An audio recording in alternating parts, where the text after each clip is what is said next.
Salut, salut à toutes et à tous. Bienvenue dans Congossa TV présidentielle 2025. Alors, c'est le rendez-vous des Congosseurs, des Hohaïers, de tous les gens qui awachent le crédit chez le voisin pour surfer et venir mal boucher les gens avec le crédit d'autrui. Alors, cette émission, c'est pour donner la parole aux leaders politiques, aux leaders tout court, mais surtout aux potentiels candidats à la présidentielle 2025. En français facile, à un potentiel futur président de la République. Mesdames et messieurs, asseyez-vous, chers invités. Nous allons accueillir aujourd'hui un leader charismatique, un leader qui a roulé sa bosse dans le monde politique. Mesdames et messieurs, amis internautes, amis tout court, faites du bruit pour monsieur Joshua Ossi.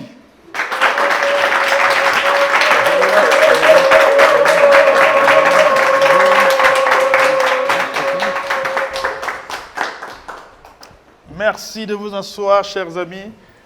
Bonjour. Bonjour. Alors, avant de commencer l'émission, je vais demander comment je vous appelle. Alors, soit président, soit chairman, soit Joshua, soit monsieur aussi, soit combi. À vous le choix. Josh. Josh. Et c'était pas dans tes choix. C'était pas là mes choix. Oh. Donc Joshua. Ok. Donc je garde quoi? Joshua? Oui, ça va. Ok, Joshua. Alors, le principe de l'émission, c'est qu'avant de commencer l'émission, il y a des jeunes qui sont là sur le plateau. Le principe, c'est on demande des jeunes et des moins jeunes. Des jeunes et des... En fait, le plus vieux, c'est moi, en fait. D'accord. De tous ces jeunes-là, le plus vieux, c'est moi. Le principe, c'est de prêter serment, de dire à ces jeunes, je jure de dire la vérité, toute la vérité, et rien que la vérité. Avec la main droite, je le jure. Comme ça, si pendant l'émission, il y a un mensonge, un enfant va dire le père... Tu as dit que tu vas dire la vérité, maintenant il y a un mensonge qui est sorti. Est-ce que vous êtes d'accord de vous prêter à ce jeu? Je vais me prêter à ce jeu et je souligne que c'est un jeu parce que normalement, vous savez que jurer, c'est pas bien. Donc, mais je me prête au jeu et puis voilà. Okay. Donc je jure de dire toute la vérité et de me prêter à ce jeu et d'être sincère dans toutes mes réponses. Voilà. Merci, on applaudit. Là. Voilà, donc je tiens à préciser que nous sommes en 2025, donc d'ici la fin de l'année, le pouvoir des Toudji va soit continuer, soit changer. Et c'est pour ça que je tiens à préciser de ne pas me tenir rigueur des questions que je vais poser après, parce qu'on ne sait jamais, demain ou après-demain, vous êtes parmi les gens qui peuvent être là-bas devant. Donc il ne faut pas vous rappeler de moi à mode, le petit m'avait posé la question façon. Ben écoute, si je suis ici avec toi et ces jeunes, c'est parce que nous travaillons tous les jours pour pouvoir apporter ce changement-là. Donc on n'est pas ici pour jouer à la loterie ou dire si. Je suis avec toi ici parce que je sais qu'en novembre, je serai de l'autre côté. Voilà. Ok. Donc, alors, les gars, je vous ai dit, si quelqu'un a son CV, Manono, c'est maintenant qu'il faut passer le CV au grand. Alors, la première rubrique... Je suis de ceux qui pensent que les CV ne sont pas utiles. Ok. Bon, donnez vos noms, tout court. Donc, donnez seulement... Donc,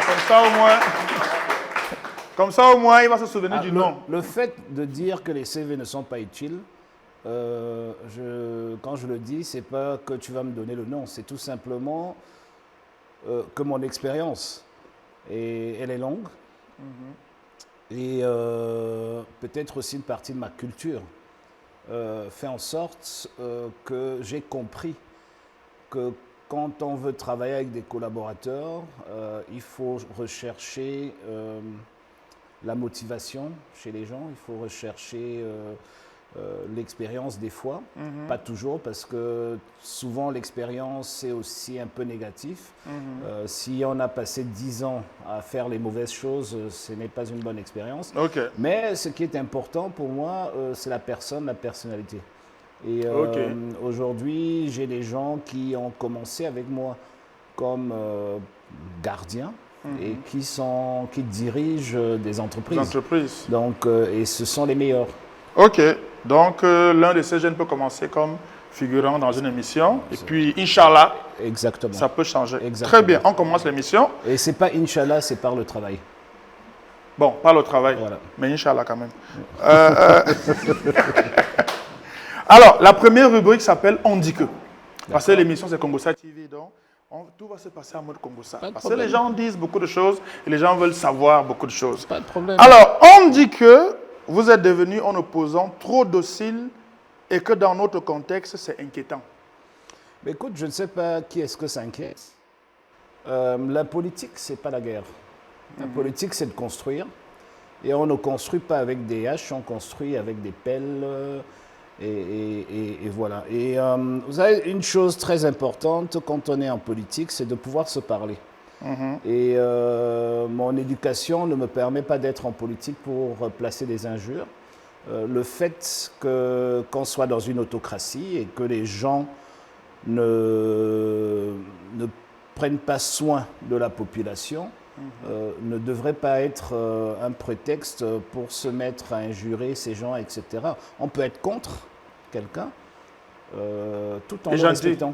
Voilà, tout en le respectant. Okay. Donc, je ne fais pas partie de ceux qui font la politique pour détruire. Je fais la politique pour construire. Et ma logique politique, c'est de créer des ponts, c'est de construire des ponts et pas des murs. Et quand on crée des ponts, on a l'obligation d'écouter. Malheureusement, dans une autocratie comme au Cameroun, ceux qui s'opposent au système gouvernant pensent qu'il faut le casser par la violence ou le casser, quand je dis violence, aussi verbale. On se comprend. Voilà, mais vous savez... Est-ce que ce n'est pas le régime en place qui les oblige à se mettre en posture d'être obligés d'agir comme ça? Ben écoutez, vous pouvez agir comme vous voulez. Mais les conséquences vont découler. Laissez chacun agir comme il pense. Vous savez, le pays ne va pas se refaire du jour au lendemain quand M. Biya va partir, et nous l'espérons tous, on travaille tous pour qu'il parte en octobre. Le pays ne va pas se refaire du jour au lendemain avec des gens qu'on va importer. Ce sont les mêmes qu'on insulte aujourd'hui qui seront là demain, qui vont payer des impôts, qui vont demander des comptes, etc. Donc, il faudra forcément qu'on se parle. Avec. Et donc, moi je dis, c'est plutôt une force de pouvoir rassembler, de pouvoir écouter, de pouvoir comprendre, même si on n'est pas d'accord. Et tout simplement, comme je le dis souvent, même pour ne pas être d'accord, il faut être d'accord. Donc, je suis on est d'accord qu'on n'est pas d'accord. Je suis sur cette voie-là, bien sûr. Je suis sur cette voie-là. J'ai toujours été sur cette voie-là. Et ça peut gêner ceux qui pensent qu'il faut absolument passer son temps à insulter. Mais ça ne passera pas par moi. Et voilà, donc moi, la politique pour moi, c'est cela. Question suivante, on dit que le chairman, Nijon Fundi, vous a choqué le parti parce que vous êtes son neveu ou son cousin, donc c'est une affaire de famille. Alors, je ne suis pas du tout parenté au feu Nijon Fundi, au feu chairman Nijon Fundi. On n'a aucun lien de parenté. Vous savez, encore une fois, ça étonne souvent les gens au Cameroun de trouver quelqu'un en politique qui peut faire preuve de loyauté, qui fait preuve de fidélité. C'est quelque chose qu'on ne trouve pas tous les jours et dont les gens pensent qu'il y a un lien de sang et qu'on est obligé, etc. Non. Nijon Fundi, je ne suis pas de sa famille. Aucun lien de parenté? Aucun lien de parenté. Même pas cousin du village, rien? Non, même pas. Cousin de village voisin? Même pas de la même région. Ah ouais, carrément. Même pas grandi dans la même région. Donc, il n'y aurait même pas pu avoir un accident. Et moi, j'ai gravi les échelons dans le parti, du bas jusqu'au sommet. Et j'ai été loyal, j'ai été fidèle. Et j'ai été de ceux qui portait des critiques, mais certes des critiques constructives, qu'il appréciait. Et vous savez, quand vous gérez une association, un parti politique pendant 30 ans, vous apprenez à comprendre. 30 ans déjà dans le SDF. Pour vous? Pour moi, non, un peu plus déjà. Un peu mais plus, je veux dire, je dis en gros, en 3 décennies, vous apprenez à connaître les gens et savoir sur qui vous pouvez compter et sur qui vous pouvez compter un peu moins. En 30 ans, vous ne pouvez plus rien cacher à un leader comme Ni John Frondi. Donc voilà, donc c'était ma seule relation avec le feu Ni John Frondi, c'était d'être membre du même parti. Ok. On dit que vous n'êtes plus virulent comme opposant parce que, d'une certaine façon, vous mangez dans la mangeoire. Encore une fois, je suis constant. Je pense que la constance est une qualité en politique. Je suis contre le système qui nous gouverne aujourd'hui. Je ne vais pas me mettre à venir à Congosa TV répéter du lundi au vendredi que ce sont des voleurs, ceci, cela. Les Camerounais savent tous de quoi nous souffrons. Maintenant, je pense, à mon âge et avec mon expérience, ce qui est plus important, c'est de proposer des voies de sortie. Vous savez, Biya Mosgo, pour moi, n'est pas un programme politique. Il doit partir, son système doit partir. Ça l'a été pour le SDF à une époque. Écoutez, oui, à une époque, certes, mais on a évolué. On a évolué. Et nous sommes beaucoup plus matures aujourd'hui. Et nous voulons gouverner ce pays. Et donc, nous devons proposer aux Camerounaises et aux Camerounais ce que nous voulons offrir. Et je pense qu'il faut passer 80% de son temps en politique à dire où vous voulez aller et peut-être 20% de condamner ce qui est pas bien, ce qui est mal fait. Okay. Mais le problème, c'est que les gens s'attendent qu'on passe 80, sinon 100% de notre temps à dire que les routes sont mauvaises, alors que tout le monde passe sur ces mauvaises routes et tout le monde est au courant de ça. Oui, on peut faire un petit rappel que c'est pas comme ça que les routes devraient être, mais ce qui est peut-être intéressant. Mais dit par un leader politique. Ce qui est peut-être intéressant, bien sûr, mais ce qui est peut-être intéressant, c'est de proposer des voies de sortie. Vous savez, quand vous faites le catalogue de tout ce qui ne va pas bien, vous revenez à la fin du catalogue, vous avez la même conclusion qui est la mienne, c'est que le système doit changer, ce système nous tue. Et il doit changer et on doit se battre contre un système. Et comme je le dis, si vous enlevez M. Biya et vous mettez un de ses proches collaborateurs, le système va perdurer, le système restera. C'est le même système qui nous tue, va rester en place. Et donc il faut se battre contre ce système. C'est cela.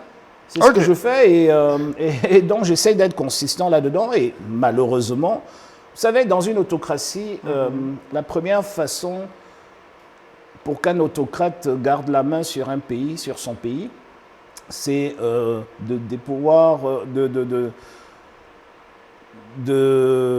faire en sorte que l'éducation politique soit inexistante. Comprenez? Et quand vous regardez les débats à la télévision, vous vous rendez vite compte que malheureusement l'éducation politique c'est quelque chose qui est un peu étranger Tout à fait. à notre pays. Et donc, et c'est pour cela que les on-dit la sortent. Oui. Parce que... ils sortiront toujours. Hein. Ils sortiront toujours. Et c'est pour ça que je viendrai toujours devant toi pour m'expliquer. Alors, dernière question de cette rubrique. Alors, on dit que quelqu'un a dit, il y avait quoi avant? Vous vous dites quoi? Il y avait quoi avant? Ben écoutez, c'est une question très intéressante et en même temps complexe. Moi, je suis de ceux qui pensent que ce pays mérite 1000 fois mieux. Et donc, le 1000 fois mieux, oui, il faut aller puiser dans notre nostalgie collective, de voir ce qu'on avait. Mais il ne faut pas s'agripper sur cette nostalgie. Le ressenti n'a jamais été un programme politique. Okay? Et le ressenti ne peut qu'être un projet politique quand on n'a rien à vendre. En fait, ceux qui se présentent devant les Camerounais en octobre 2025 pour avoir leur suffrage doivent dire aux Camerounais ce qu'ils veulent proposer, où est-ce qu'on va aller. Et on peut se baser sur ce qu'on avait. Mais vous savez, la première partie de... Qu'est-ce qu'il y avait avant? Donc la première partie où... C'est ça qu'on veut savoir, parce que... Le régime de monsieur... Le régime du feu président Aïdjo avait était, comment dirais-je, à 200% sur l'unité nationale. Et d'ailleurs, il a prétexté mettre l'unité nationale en avant pour passer au parti unique et avoir une main de fer sur tout le pays. Et évidemment, quand ce qui compte le plus pour vous, c'est l'unité nationale, si vous êtes président pendant 24 ans et ça ne fonctionne pas, c'est qu'il y a un problème. Donc, effectivement, ce pays, on a construit. Vous savez, en fait, ce qu'il faut comprendre, peut-être pour aller un peu plus en arrière, c'est que nous sommes un pays en quête de nation. Okay? Et donc, le président Ahidjo a pris un quart de siècle pour construire un pays. Et nous sommes nostalgiques de cette époque parce qu'au fait, on aurait attendu du système Biya, du régime de M. Biya, de construire la nation sur la base du pays. Mais au fait, il n'a jamais construit la nation et le pays a foutu le camp. Et donc, on est nostalgique de l'époque où on avait un pays respecté, dont nous étions fiers. Mais l'objectif visé d'un politique au Cameroun, c'est de remettre le pays en place et de construire la nation. Alors, et cette construction de la nation, malheureusement, n'a jamais débuté. Je vais resituer la question. Oui. Parce qu'il y avait quoi avant? Ça fait le buzz des réseaux sociaux. Oui, bien sûr. C'est une question qui a été posée par un membre du parti au pouvoir, un membre du gouvernement et du parti au pouvoir. Oui. Il y avait quoi avant? Comme pour dire qu'il y avait quoi avant, genre c'est bien maintenant. Donc c'est pour ça que je vous demande. C'est pour ça qu'il y avait quoi avant? Non, mais toi tu restes peut-être, tu veux avoir une liste matérielle. Moi je suis plutôt du côté immatériel parce que pour moi c'est plus important. Vous savez, c'est plus important. Les gens vont vous dire... C'est compliqué de convaincre les gens de voter avec l'immatériel. Hein? Parce que les gens vont vous dire, si on se base là-dessus, les gens vont vous dire que Kadhafi était un grand leader, etc., etc. Certes, il a défendu des causes nobles. Si vous allez en Libye aujourd'hui et vous posez la même question, vous aurez les réponses. Le logement était gratuit, l'eau, l'électricité gratuite, tout le monde avait un travail, etc. Mais si le résultat de tout cela nous amène vers une guerre de 10 ans aujourd'hui, vous comprenez? Ça veut dire qu'ils ont échoué. Okay? Donc, quand on dit il y avait quoi avant, il faut regarder où nous sommes aujourd'hui, c'est ce que j'essaye de dire. Okay? Donc, oui, avant, il y avait 1001 choses, il y avait des entreprises d'État, il y avait. Mais où est-ce qu'on est aujourd'hui? Est-ce que ce qu'on avait avant nous a permis d'avancer ou nous a plutôt donné le régime Biya qui nous a ramené 60 ans en arrière? C'est ce que ça a donné. N'oublions jamais que Biya n'est pas président parce que le peuple l'a choisi. Biya est président parce que Ahidjo l'a choisi. Donc si tout ce que vous faites est très joli et puis vous nous placez un monsieur qui nous ramène 60 ans en arrière, vous avez échoué. C'est ce que j'essayais d'expliquer. Voilà. On a compris. Alors, on passe à la rubrique 2, dans la rubrique suivante, qui s'appelle Art et Culture. Donc, en français facile, là on arrive chez moi. D'accord. là on arrive chez moi et on va parler de la culture. Alors pour commencer, première question, de votre point de vue. Bon, on va se tutoyer, non? Oui, mais c'est ce que j'ai dit. C'était ta première question. Hein. Ok, bon. Ou bien tu as déjà vu. Voilà. De ton point de vue, quel est l'état des lieux de la culture du Cameroun? Alors, l'état des lieux n'est pas bien du tout. C'est-à-dire qu'on a énormément, on a énormément de talent. Ça se voit. Et quand j'ai réfléchi un peu parce que je voulais voir jusqu'où j'irais, parce que la culture, ça veut dire tout. Très vaste. C'est tout, hein. C'est pas vaste, c'est tout. C'est un ensemble, c'est tout le pays. D'un point de vue culturel, je crois que, comme dans tout, nous sommes dans une autocratie. Et donc ceux qui nous gouvernent aujourd'hui n'ont aucun intérêt à faire éclore notre culture, tout simplement parce que dans une autocratie se définit par un régime qui n'a pas besoin que la majorité les soutient. Ils ont juste besoin d'un petit noyau, une oligarchie qui les soutient et qui fait en sorte que tous les autres suivent. C'est ça une autocratie. Et nous sommes en pleine autocratie au Cameroun. Et quand on est en autocratie, on a besoin de tout contrôler. Et l'art et la culture, c'est le lieu même où la liberté d'expression est sacrée. Ouais. Et donc, et où les voix divergent donc rapidement. vous n'allez pas financer la culture de telle façon que ça vous crée un problème. Okay. Vous savez, si on était dans une démocratie, on financerait sans autre tous ces créatifs autour de nous pour faire de la culture une véritable industrie. Je prends l'exemple du Nigeria, que je connais très bien, notre plus gros voisin, notre plus important partenaire. Quand ils sont passés d'une autocratie à une démocratie, mais vous avez vu ce qui s'est passé. Vous êtes très peu de Camerounais pouvaient me parler de 5 musiciens nigérians. Quand quelqu'un regardait un film nigérian, c'était au quartier avec les petites télés où on payait 25 francs, un genre, merci. Aujourd'hui, le Nigeria est un mastodonte culturel.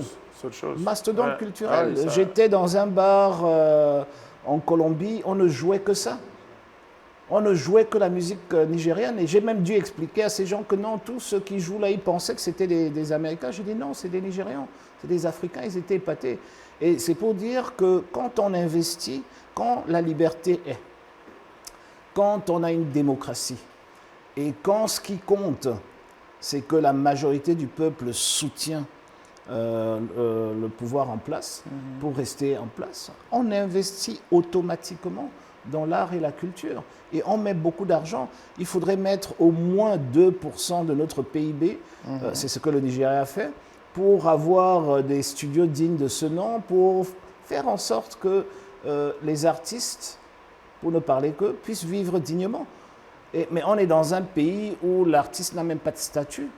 Ça veut dire, ça renseigne à merveille de que pensent les autorités en place. Techniquement, les artistes sont dans l'informel. Donc, techniquement, c'est des débrouillards. C'est la réalité, c'est pas technique. Hein, c'est ce que je vis tous les jours. Hein. Donc, je suis le député de la circonscription qui a le plus d'artistes au mètre carré au Cameroun, en Afrique centrale. Ah ouais, carrément. Voilà. Et donc, j'en sais un tout petit peu. C'est Vouri-Centre. Vouri-Centre, ok. Il y a tout le monde là-bas, c'est vrai. Berceau du Makossa. C'est vrai, voilà. Ça c'est vrai. Alors, pourquoi dans tous les programmes politiques que j'ai pris la peine de lire, la dernière présidentielle où vous étiez candidat, le paragraphe culture dans chacun des programmes, notamment le vôtre, il est petit. C'est comme si dans vos programmes, pourquoi vous n'y accordez pas suffisamment d'importance? Pourquoi ça n'arrive pas dans le débat politique? Parce que les initiatives comme la tienne n'existaient pas en 2018, pour commencer là. Deuxièmement, vous savez, les programmes politiques ou les propositions n'ont pas besoin d'être kilométriques. Moi, je trouve par exemple que l'artiste a besoin d'un statut. Je trouve que le plus gros problème de la culture camerounaise, c'est son financement et sa place. Je n'ai pas besoin de 3 paragraphes pour le dire. Okay. Mais il en faut plus pour parler sport et économie. Écoutez, si au niveau du sport, par exemple, vous voulez passer par 10 chemins pour parvenir à amener le sport là où vous pensez qu'il doit être, mais il vous faut 10 paragraphes. Quand vous pensez que, par exemple, moi je suis convaincu qu'il est insensé aujourd'hui d'avoir un mastodonte central qui gère l'eau, parce que toutes les communes devraient pouvoir gérer l'eau. Je n'ai pas besoin de 10 paragraphes pour le dire. Vous comprenez? Moi, je pense que c'est inhumain aujourd'hui qu'on ait un gouvernement qui nous place le salaire minimum dans le privé, au niveau où c'est aujourd'hui. C'est tout simplement invivable. Et je n'ai pas besoin de 3 pages pour le dire. Je dis, aujourd'hui, une famille avec 2 enfants, un couple et 2 enfants ne peuvent pas vivre du salaire minimum, point. Tout à fait. Et pour cela, il faut qu'on se fasse violence pour remonter les salaires les plus bas. Vous savez, moi, je suis sociodémocrate. Et en tant que sociodémocrate, on veut que, que la précarité disparaisse. Et que ceux qui sont au plus mal dans la société montent vers le haut. Mais ça ne veut pas dire qu'on va tirer ceux qui sont vers le haut, vers le bas. Mais quand vous dites que vous allez augmenter le salaire minimum garanti, les gens s'imaginent que vous allez les appauvrir. Non. Quand tous ces gens auront plus d'argent dans leur poche, ils vont consommer plus. Ils vont faire vivre vos entreprises, ils vont payer plus d'impôts, etc. Et le pays ira mieux. Donc il ne faut pas avoir peur qu'il y ait moins de pauvres. Il faut plutôt travailler pour cela. Donc, et pour le dire, pour revenir sur ta question, sur la culture, pour dire ça c'est un point cardinal de mon projet politique. Donc je n'ai pas besoin de l'étayer beaucoup plus loin. Vous savez, quand vous dites quelque chose sur 10 pages, c'est que vous ne savez pas ce que vous voulez.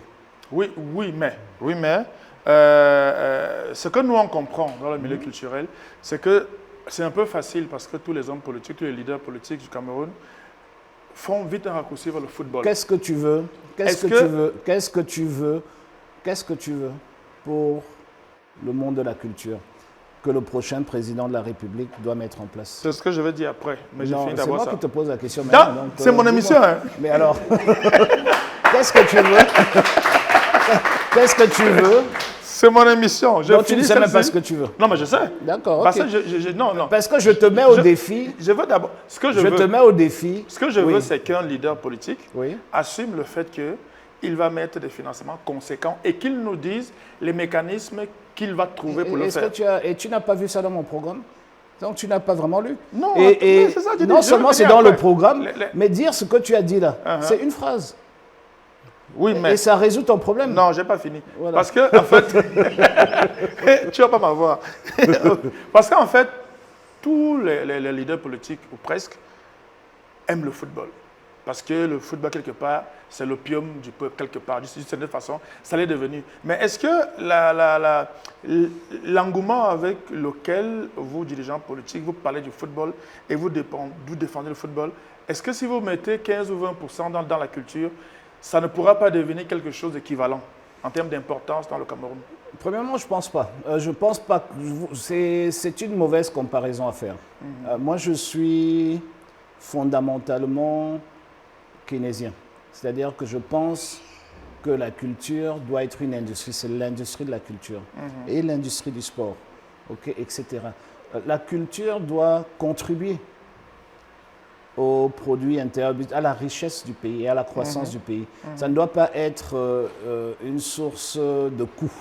C'est-à-dire qu'on ne doit pas aller prendre l'argent chez les Bayam Selam qui payent les droits d'étal au marché et prendre cet argent-là et aller remettre aux artistes. Donc il y a beaucoup de choses qui doivent être faites, mais déjà il faut un changement de paradigme. C'est-à-dire qu'il faut comprendre que le pays peut se faire beaucoup d'argent. Je reprends le cas du Nigeria. L'industrie de la culture au Nigeria, c'est la deuxième source de revenus après le pétrole. Okay. Et on parle en milliards de dollars. Je dis bien milliards. Okay. Pour y arriver, il faut un certain ensemble. Qui n'est pas... Oui, cet ensemble doit être financé, mais c'est un investissement. Ce n'est pas un coût. Et c'est là toute la différence. Quand on pense qu'on doit injecter de l'argent dans la culture comme si c'était un salaire, c'est-à-dire que tous les mois ou chaque année, on doit mettre tant. Non, ce qu'on doit faire, c'est des gros investissements pour mettre la culture à niveau. S'il faut investir, par exemple, ce que j'ai proposé en 2018, qui fait toujours partie de mes propositions, c'est quand même insensé qu'un pays avec autant de talent n'investit pas dans l'éducation autour de la musique, c'est-à-dire qu'on n'a pas de conservatoire, on n'a pas... voilà. Il faudrait, de la formation, il faudrait que la musique entre à l'école. Un pays qui investit des milliards pour enseigner le chinois aux enfants, mais qui ne le fait pas pour enseigner la musique, même le chant. Vous savez, on peut commencer avec le chant et le solfège. On n'a pas besoin d'acheter des guitares dans toutes les écoles. Il faut commencer quelque part.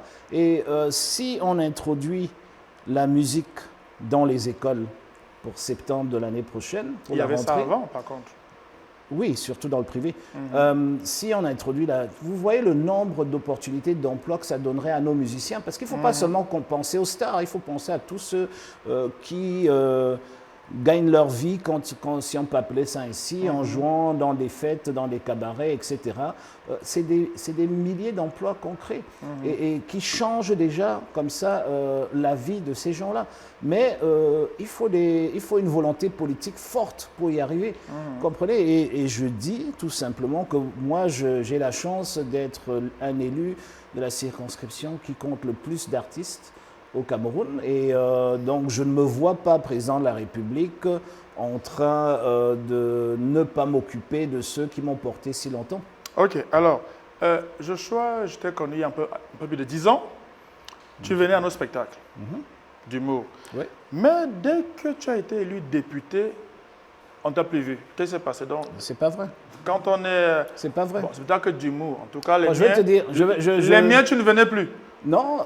Tu venais avant, mais une fois député, tu n'as plus eu le temps. Valérie, tu as décidé de donner une autre tournure à ta carrière. Tu étais brillant. Je venais à tes spectacles. À un moment donné, tu t'es dit que les Blancs méritent mieux tes spectacles que nous, les Camerounais. Je ne vais pas partir de Douala pour aller te voir en France. J'ai attendu que tu reviennes. Tu es revenu. Je crois que tu m'as dit que tu étais là. J'étais même surpris quand on s'est revus. Et tu t'es installé ici avec toi, Meki. Malheureusement, et je te l'avais dit au téléphone, mon emploi de temps ne me permet pas d'être libre en fin de semaine. Okay, parce qu'il faut voyager, parce qu'il faut se déplacer, etc. Donc, je suis rarement en ville en fin de semaine. Ok, donc c'est tout. Mais tu aurais un tout petit peu d'honnêteté pour les jeunes qui sont ici, parce que j'ai fait ma douce au souhait, mais tu aurais aussi dû le faire, parce qu'avant d'entrer ici, je t'ai donné rendez-vous pour ton spectacle de ce soir. Donc, oui, tu aurais déjà dû effacer cette question. Ah non, mais ça c'est ce soir. Mais il faut d'abord que ce soir arrive et que tu viennes pour que je confirme que tu es venu. Non. Il faut avoir l'honnêteté que sans savoir que tu auras cette question, je me suis dit après tout et je t'ai dit, avec ceux qui m'accompagnent, qu'on viendrait ce soir. Oui, mais ça, c'est le réflexe. Peut-être que les hommes politiques, les leaders ont la boule de cristal et qu'ils anticipent sur les questions des gens. Non, pourquoi Bon, alors, est-ce que si demain, Joshua aussi est président de la République du Cameroun, est-ce que dans l'emploi du temps d'un président de la République, tu pourras quand même avoir et l'envie et le temps de venir voir un spectacle? C'est promis. Ok, c'est promis, on a enregistré. Ça, je vais découper cette partie-là. Je vais garder cette partie-là. C'est promis. Je le dis avec plus de conviction. Voilà que je vais garder la partie-là. Mais pour ça, il faudrait aussi que tu travailles tes spectacles pour que ça devienne des spectacles présidentiels. Qu'est-ce que ça veut dire? Donc, ça veut dire que en tant que président de la République, si j'invite un autre président de la République le soir pour venir voir Valérie Ndongo, il faudrait que quand il rentre dans son pays, il dise voilà, vraiment, hein? Non, tu vois ce que je veux dire? Non, je veux mettre un niveau puisqu'il y aura quand même... Toi aussi, tu as du travail, voilà. Oui, ça c'est un bon challenge. Mais je vais quand même garder la partie où il a promis qu'il reviendra. Alors, on va aller un peu plus terre à terre. Alors, il n'y a pas longtemps, il y a eu un gros clash dans les réseaux sociaux entre des Bordeaux, les Konfa, de la Côte d'Ivoire, Marlox du Cameroun, autour de la chanson Viviane de Prince Aimé. Je sais que les réseaux sociaux, tu y es, hein, et j'imagine que tu as suivi ce clash. J'ai cru comprendre qu'il y avait quelque chose, mais je dois t'avouer que je n'ai pas suivi. Vraiment, il y a une chose d'extraordinaire avec les réseaux sociaux. C'est que quand vous avez un temps limité dans la journée, vous choisissez ce que vous regardez. Donc, je ne l'ai pas suivi parce que ça ne m'intéresse pas. Okay. Voilà, ce n'est pas constructif. Si quelqu'un me présente une solution pour payer moins d'électricité ou pour produire plus d'électricité, je vois un nouveau spectacle de Valérie Ndongo, oui, je vais prendre du temps pour regarder, mais...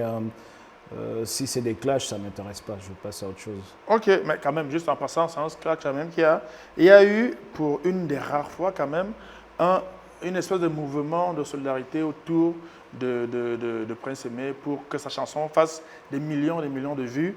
Effectivement, c'était un clash à la base, mais qui a quand même abouti sur quelque chose d'intéressant. Alors, pour sortir de cette rubrique, là, on est dans un comedy club, le Valérie Ndongo Comedy Club.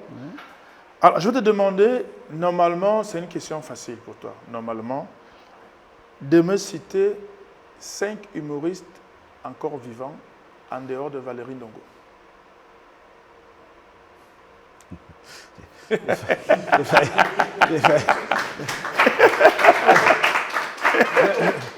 Tu sais pourquoi la question est difficile? Non, pour moi, je dis juste pour parce dire. Que, non, parce que humoriste, ça dépend si c'est des gens qui font ça comme un hobby ou un métier, l'un ou l'autre, ou alors c'est des gens qui me font rire. Parce que si c'est des gens qui me font rire, ça devient plus compliqué. En tout cas, si... Non, quand tu finis de citer... J'ai levé la main pour dire que...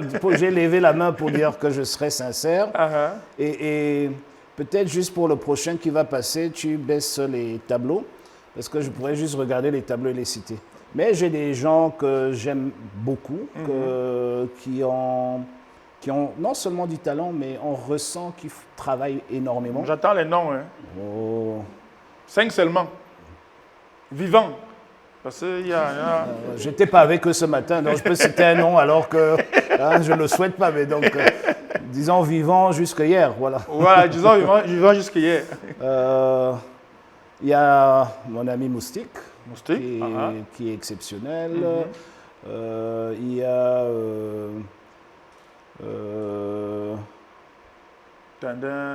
qui me font rire. Hein. Oui. C'est ça mon problème. Donc, non, qui te font rire ou pas, c'est pas grave. Non, c'est que tu n'es plus humoriste si tu me fais pas rire. Non, un humoriste peut ne pas te faire rire, mais il est quand même humoriste parce qu'il fait rire les autres.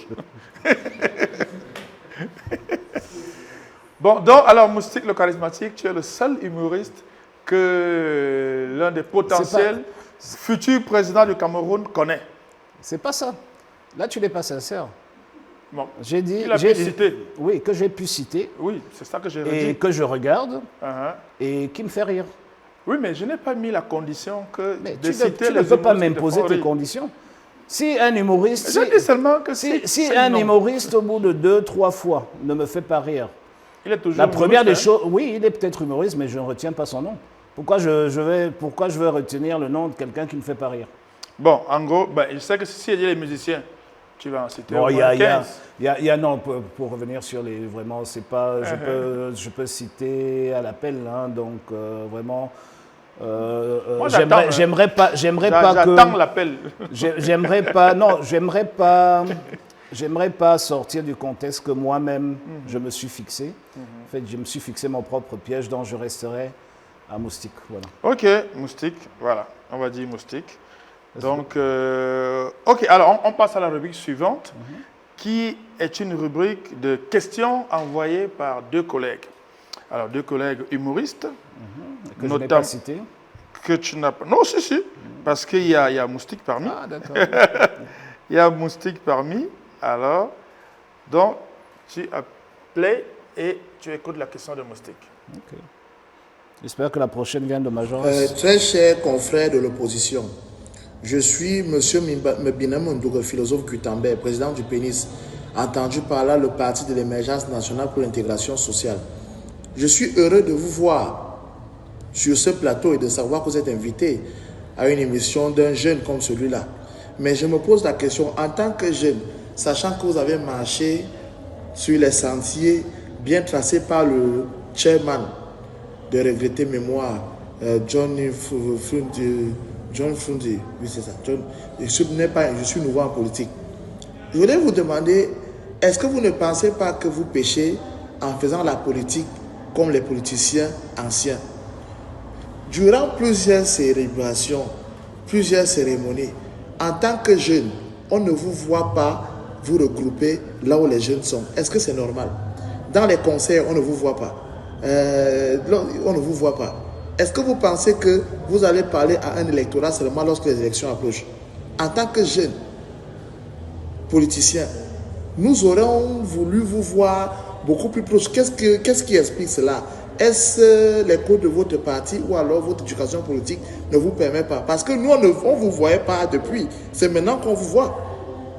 Moi, au moins, je travaille, je joue au 2-0 avec les jeunes au quartier, je fais des photos avec eux. Quand il y a les conseils, je pars. Est-ce que vous allez seulement penser à eux quand il va falloir faire les campagnes électorales?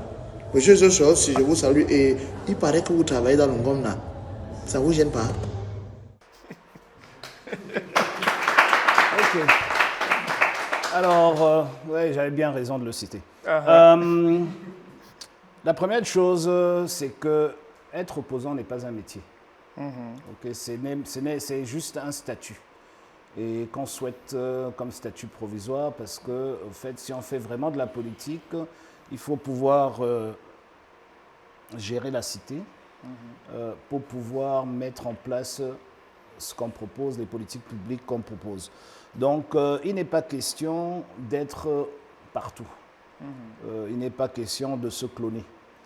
Je pense que mon emploi de temps, en tant que père de famille... Mais dans les grands concerts, quand même. Pardon? Dans les événements, on va dire, majeurs. Oui, vous savez, je trouve ça nauséabond d'aller à un concert parce qu'on veut se faire voir.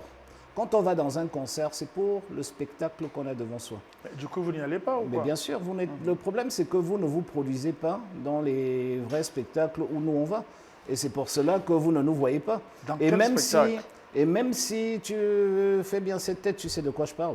Et même Oui, si... oui, parce que je me demande de quel spectacle tu parles. Et même si on va, tu sais très bien, et même si on va, comment dirais-je, on va dans un spectacle quelconque, on ne va pas là-bas. La star, c'est l'artiste, ce n'est pas nous.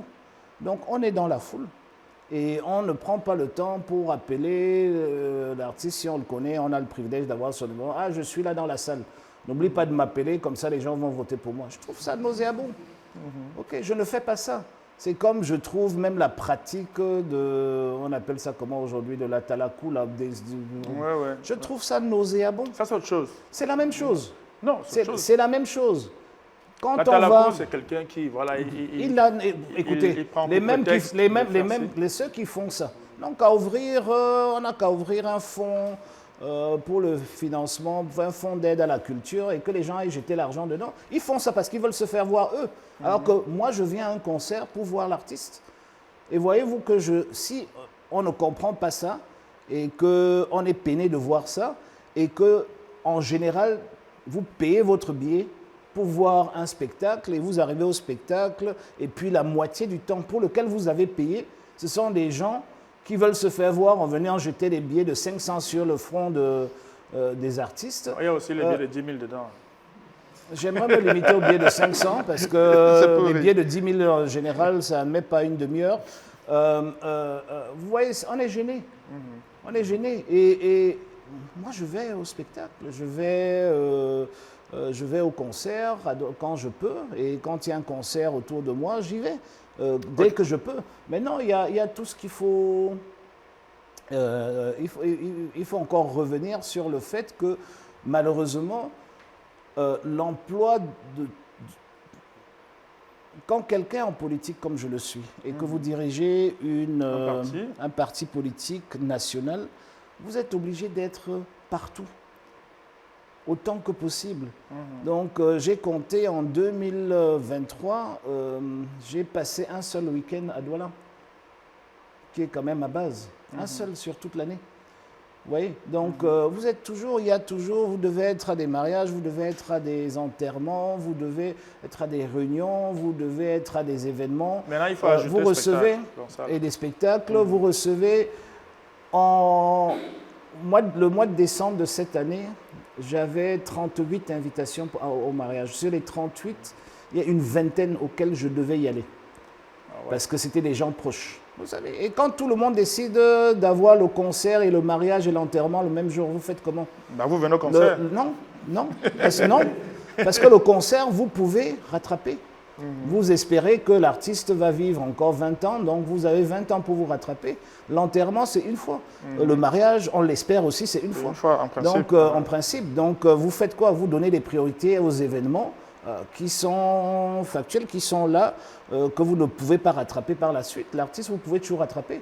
Ok. Et puis, j'ai la chance aussi de vivre ma circonscription étant le berceau de la culture camerounaise et de la musique camerounaise. J'ai la chance d'avoir tout plein de cabarets autour de moi. Tout à fait. Et donc, les week-ends, je ne me prive pas en semaine, si j'ai un peu de temps en sortant du bureau, aller prendre une bière dans un cabaret Ça, je pour sais. suivre. Voilà. Et dans ces cabarets-là, on a la chance aussi qu'il y ait des grands noms qui passent de temps à autre, au hasard des choses. Hein. Donc, un grand nom, puisqu'ils vivent tous dans ma circonscription ou presque, qui vient pour prendre une bière aussi ou un jus, et puis il prend le micro, et puis on a l'équivalent d'un grand concert Comme ça, en live. en et scène tout. privée. Voilà. Ok, donc on retient que le planning est la principale chose qui vous empêche d'aller dans les concerts, et aussi vous évitez le match vu. Entre guillemets, on va dire ça comme ça. Oui, oui, oui. En fait, non. Éviter le match vu, c'est pas bien dit. C'est-à-dire que je trouve que c'est De spoiler l'événement Voilà. d'un artiste en Voilà. venant. Ok. Voilà, en Donc, essayant de prendre sa place. Exactement. Si on va à un concert, qu'on s'assoit à sa petite place derrière, qu'on regarde et qu'on rentre chez soi, et puis peut-être le lendemain l'appeler pour le féliciter. c'est pas S'il y a grave. une critique, D'autres vont vous critique, filmer, voilà. ils vont dire que vous étiez là. Alors, il y a. Je n'ai pas peur de ça. Oui. Je n'ai pas peur de ça. Ok, Ce que c'est je normal. disais tout simplement, c'est que la star, c'est celui qui est sur scène. C'est ça. C'est Ok. tout. Alors, deuxième et dernière question, toujours envoyée par un collègue que vous ne connaissez pas et que vous allez découvrir. Chairman Joshua aussi, bonjour. Je suis Atoupson, humoriste et comédien camerounais. Une certaine opinion vous attribue des accointances avec le régime en place, notamment la location des avions présidentiels.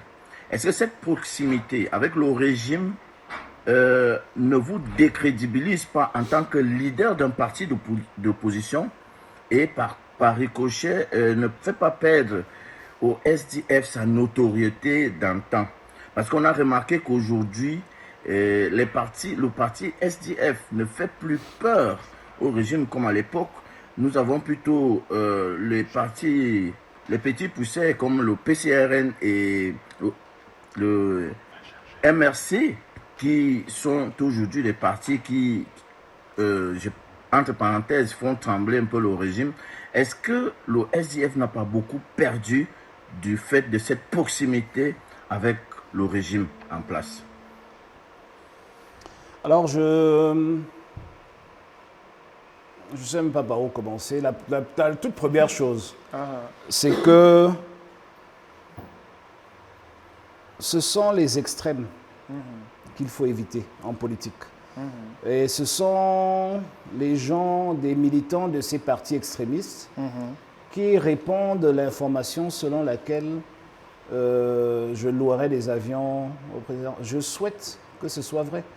Je ne serais peut-être pas assis ici devant toi. Je serais peut-être... On ferait l'interview je dans serais- un jet. dans un jet privé. Tranquille. Mais malheureusement, pour Atoupson, et c'est ça le drame de l'éducation politique, malheureusement pour lui, il se base sur une question, une affabulation. Ok, je n'ai de toute ma vie jamais travaillé avec une entreprise et eu des actions ou à titre privé, c'est-à-dire de près ou de loin, fait quoi que ce soit avec la présidence de la République. Ok, il y a des gens qui disent que je loue des avions au président de la République. Je dis, mais qui viennent donc me le démontrer que j'ai loué un avion? Et je souhaiterais pouvoir louer des avions. Ça serait bien. Ça serait bien c'est pas pour mal ma comme famille. business, ouais. Ça serait pas mal comme famille, mais c'est pas vrai. C'est des affabulations, des constructions de l'imaginaire des gens qui, malheureusement, n'ont rien d'autre. Vous savez, quand vous n'arrivez plus à critiquer un programme politique ou un homme politique parce qu'il vous fait un sans faute, vous commencez à chercher des choses à gauche, à droite. Et cet assassinat de caractère devrait être... au fait, j'ai décidé pour la première fois l'année passée d'aller au tribunal. Ok. Heureusement, Pour cette raison-là, pour cette raison, parce que quelqu'un est allé à la télévision dire que je n'ai jamais fait la commande publique, c'est-à-dire que je n'ai même jamais fait un marché avec une mairie. Étant au contrôle de mairie, je n'ai jamais fait un marché public de ma vie. Jamais. Je dis marché public tout court. Un. Deuxièmement, je n'ai aucun lien commercial, que ce soit avec le gouvernement camerounais ou avec la présidence de la République. Jamais. Ok. Donc il faut, vous savez, quand on est dans les extrêmes, on ne fait pas peur à un régime. Ok. Il faut le dire à Toupson. Quand on est dans les extrêmes, ce qu'on voit à la télé, ce n'est pas la vraie vie. Ok. Ce qu'on voit à la télé ne nous délivre pas du mal dans lequel nous vivons. Ok. Pour se faire, pour y arriver, ok, il faut être constructif. Il faut travailler le terrain. Il faut avoir ses scrutateurs. Il faut avoir le parti implanté partout. Il faut vraiment... Des fois, quand vous voyez un leader trop souvent à la télé, ou ses équipes trop souvent à la télé, il faut vous poser la question, où est-ce qu'il vous amène? Parce que ce n'est pas là qu'on construit l'alternance. L'alternance se construit sur le terrain. Et malheureusement, les gens pensent, encore une fois, que si on va à la télévision et on insulte M. Biya, on insulte ses ministres, on sort très souvent malheureusement, sur des informations non fondées, qu'on crée des polémiques ou des scandales, etc. Automatiquement, on est populaire. Mais ça ne fait pas de vous un homme politique pertinent. Parce que je ne voudrais pas que le Cameroun demain soit dirigé uniquement par ceux qui critiquent. J'aimerais que le Cameroun soit dirigé aussi par ceux qui peuvent proposer des vraies solutions aux problèmes des Camerounaises et des Camerounais. Et c'est là-dessus que je suis. Donc, ce n'est pas parce que je ne passe pas mon temps à insulter que, j'accepte ce qu'ils font. Parce que si je voulais rentrer au gouvernement de M. Biya, j'y serais depuis très longtemps. Si je voudrais, mais bien sûr, si je voudrais avoir des avantages, je les aurais depuis très longtemps. Mais un des travaux d'un régime comme celui de M. Biya pour rester au pouvoir, c'est de toujours proposer des choses à ses opposants, toujours mettre sur la table. C'est pour cela que vous voyez les gens de Dieu Momo au gouvernement aujourd'hui, vous voyez tous ces gens de Dieu Momo sont partis, n'atteint pas la cheville, excusez-moi, vous le savez très bien, du SDF. Donc si on voudrait avoir 4-5 postes ministériels, on les aurait depuis très longtemps. Mais le problème, c'est que nous voulons une alternance au système. Et c'est pour cela qu'entrer au gouvernement ne nous intéresse pas. Et la position qui est la mienne ne me permet pas, malgré le fait que l'entrepreneur que je suis ne devrait pas choisir ses clients, mais je ne peux pas aller travailler dans un système que je combats. Parce que la première des choses que je combats dans ce système-là, c'est la corruption. Donc je ne peux pas me voir en train d'aller corrompre quelqu'un pour aller, puisque tout ce qui se passe dans la commande publique est autour de la corruption, je ne peux pas me voir en train de corrompre quelqu'un pour avoir un marché, quel qu'il soit, et ensuite corrompre un autre pour me faire payer. Parce qu'en fin de compte, c'est le contribuable qui paye. Tout à fait. Okay? Parce que tout ce que nous avons coûte 10 fois plus cher à cause de toute cette corruption-là. Moi, je suis fondamentalement contre cela. Et c'est pour ça que je ne peux même pas prendre cette voie.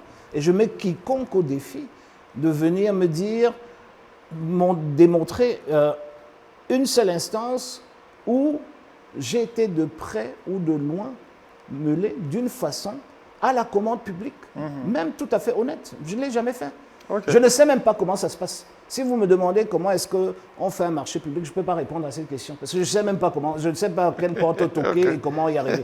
Et puis j'aimerais juste finir sur cet élément. Je disais tantôt que j'ai dû porter plainte parce que l'assassinat de caractère, c'est quelque chose de terrible. Vous savez, quand les gens disent que vous avez 1 milliard, quand vous avez un deuil dans votre famille, tout le monde vous regarde. Parce que même eux, ils croient à la bêtise que quelqu'un a racontée. Et donc, vous vous retrouvez dans des problèmes pas possibles parce que quelqu'un, pour se faire joli auprès de l'opinion, vient raconter des conneries sur vous. Donc, il fallait que je porte plainte. Bon, entre-temps, le jeune homme a vu l'ampleur de la chose. Il ne veut pas passer 5 ans en prison, etc. Il s'est rétracté. Il s'est rétracté. Ce n'est pas encore officiel.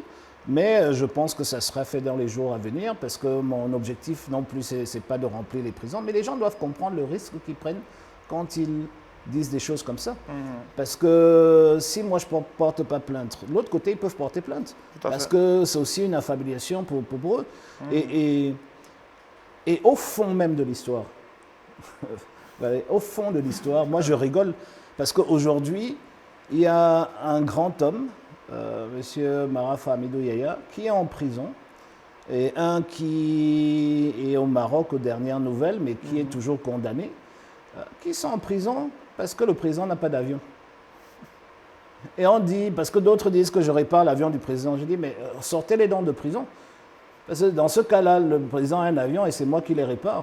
Donc vous ne pouvez pas d'un côté célébrer le fait que les gens sont en prison parce que le président n'a pas d'avion et de l'autre accuser quelqu'un qui répare les avions du président. Pour la petite histoire, je ne suis pas mécanicien, encore moins ingénieur en aéronautique. Donc, c'est même en dehors de mes compétences. Même mais alors, est-ce que, ça c'est vraiment une question qu'on se pose, vous êtes proche de la famille présidentielle ou pas? Non. Ok. On passe à la rubrique. Je suis contre le système que M. Biya incarne et je suis son opposant. Et je m'oppose à ce système-là, et il le sait. Mais ça ne veut pas dire que si ce soir, quand je viens à ton spectacle, il y a un membre de sa famille dans la salle, que je ne lui dirai pas bonjour. Tout à fait. Ouais, donc, la courtoisie, toujours. Voilà, donc, et même, je peux discuter avec eux. On peut échanger. Et des fois, on ne sait pas, peut-être, ce que je dirais arrivera aux oreilles du président. Voilà.